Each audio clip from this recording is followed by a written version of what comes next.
এটা কথা স্পষ্ট, এই সংগ্ৰাম চলি যাব। অসম চৰকাৰৰ লগত আমি এনেকুৱা এখন চুক্তি কৰিব বিচাৰোঁ যিখন চুক্তিত খিলঞ্জীয়াৰ ভূমি অধিকাৰৰ কথা থাকে, উজনি অসমৰ মাটিৰ অধিকাৰৰ কথা থাকে, যিখন চুক্তিত ৰাজনৈতিক অধিকাৰৰ কথা থাকে। আৰু এই আন্দোলনটোত তৃতীয় পক্ষই হিন্দু মুছলমানৰ ৰূপ দিব বিচৰাটো অতি দুৰ্ভাগ্যজনক। এইটো আন্দোলন বহিৰাগত সেই শ্ৰেণীটোৰ বিৰুদ্ধে আন্দোলন। এই আন্দোলন বাংলাদেশী মূলৰ মানুহৰ বিৰুদ্ধে আন্দোলন। ইয়াত বাংলাদেশী মূলৰ মানুহৰ দপদপনি হ'ব উজনি অসমত, আৰু দল সংগঠনে বহি চাই থাকিব, এইটো কথাটো নহ'ব।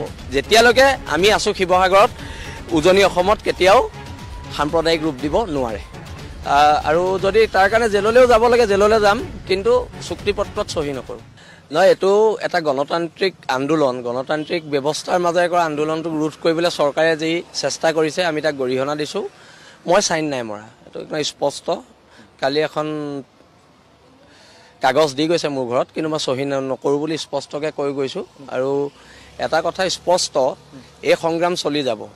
অসম চৰকাৰৰ লগত আমি এনেকুৱা এখন চুক্তি কৰিব বিচাৰোঁ যিখন চুক্তিত খিলঞ্জীয়াৰ ভূমি অধিকাৰৰ কথা থাকে, যিখন চুক্তিত উজনি অসমৰ মাটিৰ অধিকাৰৰ কথা থাকে, যিখন চুক্তিত ৰাজনৈতিক অধিকাৰৰ কথা থাকে, যিখন চুক্তিত সম্পদৰ ওপৰত অধিকাৰৰ কথা থাকে। আমি এনেকুৱা এখন চুক্তি কৰিবলৈ আন্দোলন কৰিছোঁ। আৰু এই আন্দোলনটোত তৃতীয় পক্ষই হিন্দু মুছলমানৰ ৰূপ দিব বিচৰাটো অতি দুৰ্ভাগ্যজনক।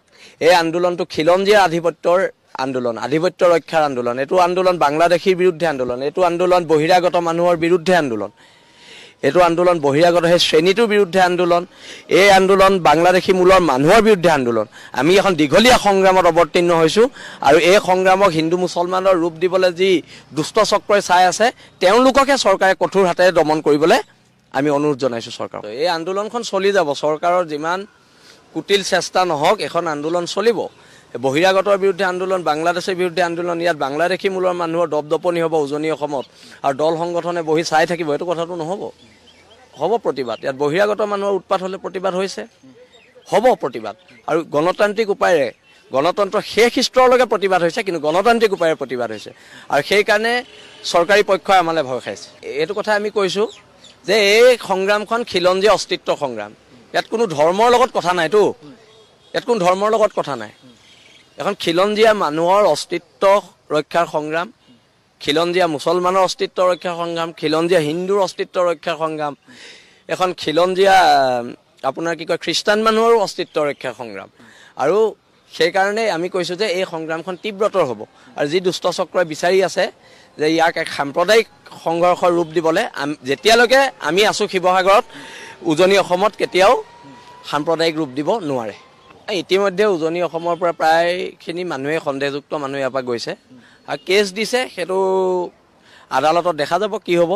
কিন্তু এটা কথা, সেই সংখ্যালঘু সংগঠনসমূহেই অসমত হিন্দু মুছলমানৰ এক পৰিৱেশ সৃষ্টি কৰিবলৈ লাগি আছে। কিন্তু সেই সংখ্যালঘু যিখিনি সংগঠন, তেওঁলোক কিন্তু অসমৰ খিলঞ্জীয়া ভূমিপুত্ৰ মানুহ নহয়, তেওঁলোক বহিৰাগত, তেওঁলোক বাংলাদেশী মূলৰ মানুহ।